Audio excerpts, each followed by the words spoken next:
Bom dia, boa tarde, boa noite. Meu nome é Paulo, sejam bem-vindos ao canal.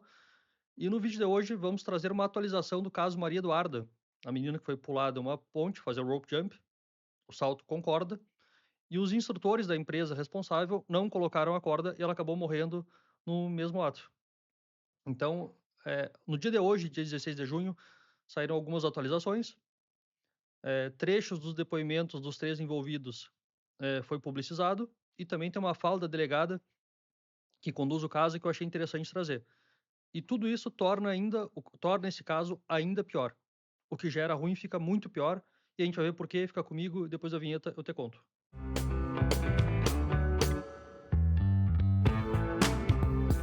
Bom, e sem enrolação, vamos direto para a notícia. São duas notícias, na verdade, uma aqui do G1 e a outra do UOL. Vamos dar os créditos. Nessa primeira notícia, instrutores de salto presos não explicam por que jogaram jovem sem cordas em São Paulo. Dois suspeitos admitiram que seriam os responsáveis por equipar as pessoas que saltariam, mas não sabem explicar o que aconteceu. Assista trechos dos depoimentos. Vamos assistir. É o que estava no meio. Eu pego no pé dela. No pé dela. Tá. Você, que era um dos que estava responsável por colocar a corda? Na verdade, na operação, às vezes eu coloco a corda, às vezes o Felipe. O Felipe é o que estava na frente. Na frente. Bom, aqui a gente já tem uma falta de profissionalismo, já mostra que todo o negócio em si já era desorganizado. Ele fala, às vezes eu colocava, às vezes era o Felipe, que era outro instrutor, ou seja, não tinha um padrão. O que seria o correto? Tinham três pessoas lá, três instrutores. O que seria o minimamente correto? Um coloca, o outro revisa e o outro fica vistoriando os dois. Porque, afinal de contas, é um salto de uma ponte de 40 metros de altura, onde a pessoa é presa apenas a uma corda. Coloca o macaquinho, tem aquele colete, e prende a corda no macaquinho. É só isso. Então, o que se esperaria de uma forma mais correta que fosse feito? Um fica responsável por prender, outro fica responsável por conferir, e fica o terceiro lá, que já estava lá. Confere, ué. Vistoria o serviço? Bom, vamos seguir. Tá certo. E é feita uma checagem depois, que coloca a corda para ver se colocou mesmo? Se... A gente fala que a gente não entende que é visível, né? É visível, é no peito. É no peito. Então é difícil entender como não viu. Somos os três da operação, né? Sim. Eu, o Felipe e o Vitor. Não consigo entender em que momento que eu não vi uma corda não estar presa.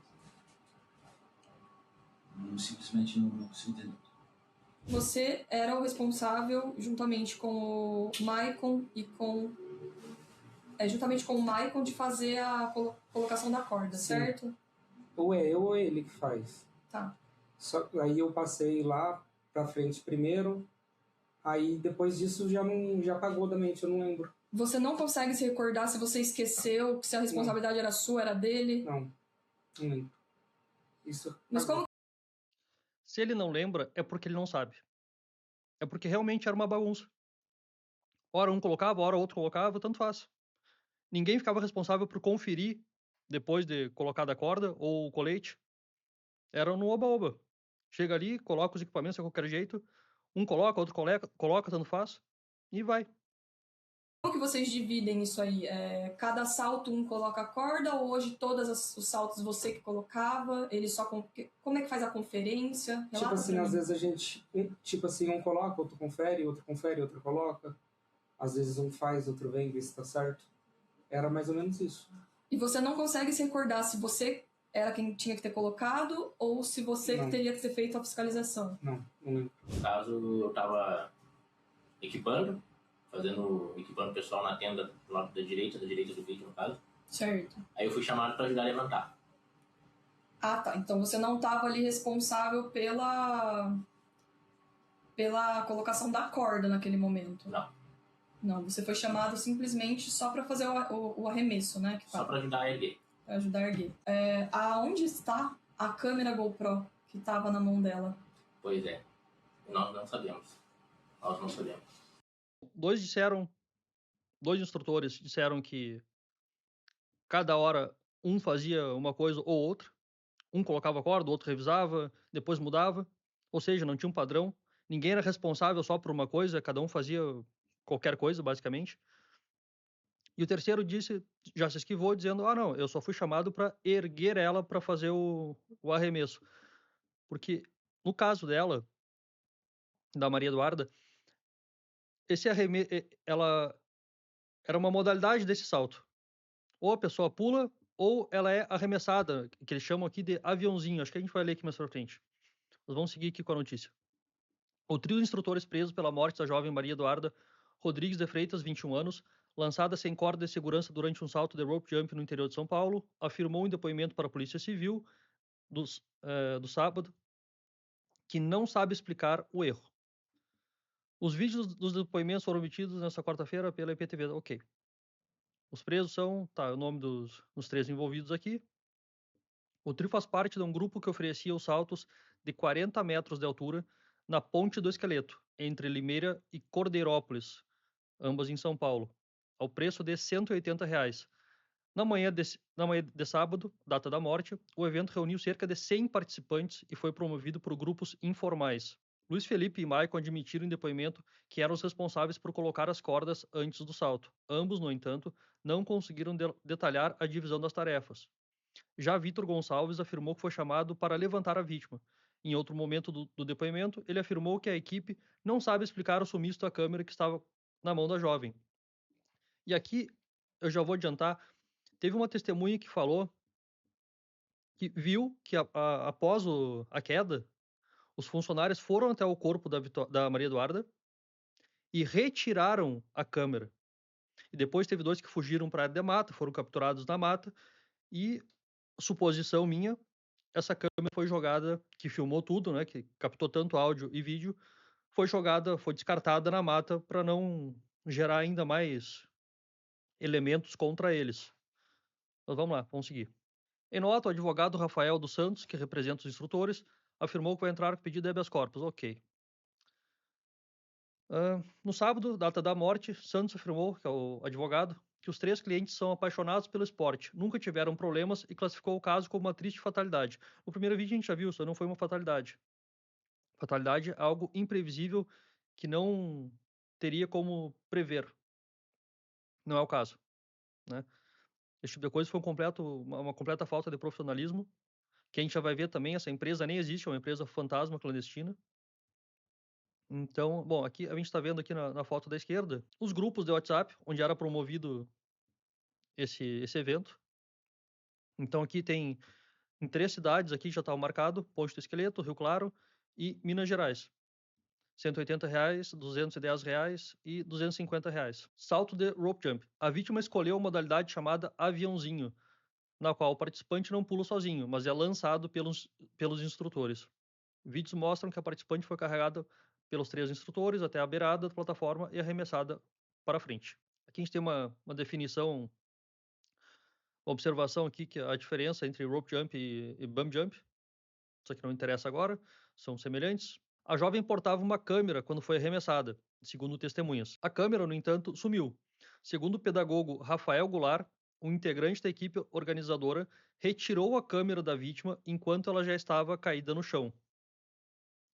Abre aspas pro Rafael, que ele estava lá na hora do evento. Ele ia participar do evento.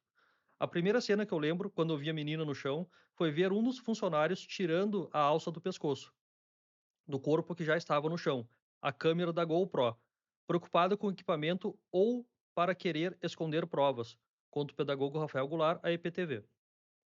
O mesmo grupo tinha saltos marcados para os próximos dias, bom, isso aqui a gente acabou de falar. E aqui só para ter um parâmetro, essa imagem aqui da direita, onde eu estou passando o mouse, o Cristo Redentor tem 38 metros de altura e essa ponte tem 40, ou seja, é um salto realmente perigoso, né? 40 metros de altura, mais alto que o Cristo Redentor. E aqui a reportagem segue com o que falaram as testemunhas que estavam no local. Uma enfermeira de 26 anos que saltaria pouco depois da Maria Eduarda afirmou à polícia que prestou socorro à jovem e tentou reanimá-la. Ela afirmou que desceu da ponte, encontrou a vítima com pulsação fraca, ou seja, ela estava viva ainda, e chegou a fazer massagem cardíaca, mas a pulsação da vítima parou. A profissional também disse que a jovem estava com o equipamento de segurança preso à barriga, mas sem a corda principal. Ela afirmou que permaneceu prestando os primeiros socorros até a chegada da ambulância. E depois tem aqui a questão do governo federal e das prefeituras, o que vão fazer. Tá todo mundo tentando jogar a responsabilidade um pro outro. Enfim, e vamos para outra notícia. Essa aqui da UOL. Caso Maria Eduarda, a polícia apura se grupo de rope jump atuava sem CNPJ. A Polícia Civil de São Paulo apura se os organizadores do salto que resultou na morte da Maria Eduarda, na Ponte do Esqueleto, em Limeira, atuavam sem empresa formalizada. Delegada apontou amadorismo e falta de estrutura do grupo. Além de citar possível falta de experiência dos envolvidos, a delegada Andréas Dantas Levi afirmou que os 3 homens presos no sábado não tinham uma empresa formalmente estruturada nem autorização para realizar os saltos no local. Abre aspas para a delegada. Durante o interrogatório ficou claro para mim que eles ficaram desnorteados. Não estavam entendendo de quem foi a culpa ali. Acredito que realmente foi um amadorismo, falta de experiência, não é uma empresa. Não há uma regulamentação. Eles não tinham autorização para estar lá, disse a delegada Andréa Levi. Suspeitos foram questionados sobre a existência do CNPJ. Em pelo menos 2 momentos dos interrogatórios obtidos pela UOL, a delegada menciona a ausência de uma empresa formalizada. Nenhum dos investigados contestou a informação. O investigado alegou que a atividade não exigia autorização específica. Ao ser questionado sobre a realização dos saltos no local, um dos suspeitos afirmou que o rope jump não é regulamentado e respondeu: não precisa de uma autorização, seria, né? Tá escrito errado aqui. O que precisa são pessoas experientes, e os meninos trabalham na Ponte do Esqueleto, desde quando começou. Tá, isso aqui é um absurdo, eu não consigo nem mensurar o tamanho do absurdo que é isso aqui. Se tu vai abrir uma loja que vende açaí, tu vai montar uma carrocinha de cachorro-quente, tu precisa ter autorização. Tu precisa passar por algum crivo estatal. Mas para oferecer um serviço, uma experiência, que é literalmente arremessar pessoas de 40 metros de altura presas a uma corda, não precisa de regulamentação e não precisa de... Só precisa de pessoas experientes. Isso aqui é um absurdo. Isso aqui é um completo absurdo. Depoimento indica que grupo surgiu entre praticantes do esporte. O grupo foi formado a partir de uma rede de entusiastas. Muito profissional. E realmente dá todo o aval para que eles transformem isso num serviço e arremessem pessoas de cima de uma ponte, com certeza. Em depoimento, uma das investigadas afirmou que os integrantes se conheceram durante a prática do rope jump em diferentes locais do país e na produção de conteúdo para redes sociais, e não por meio de uma empresa formalmente estruturada. Cada um é de um lugar, investigado ao falar sobre a origem do grupo. Organizadores cobravam 180 pela atividade, o perfil no grupo do Instagram, que tinha quase 80 mil seguidores, foi retirado do ar após o acidente. E aqui tem uma nota da SSP, a Secretaria de Segurança Pública de São Paulo. Abre aspas, três dos suspeitos que realizavam atividade informal foram presos e passaram por audiência de custódia, sendo flagrante convertido em preventiva. Outros 3 envolvidos continuam em investigação.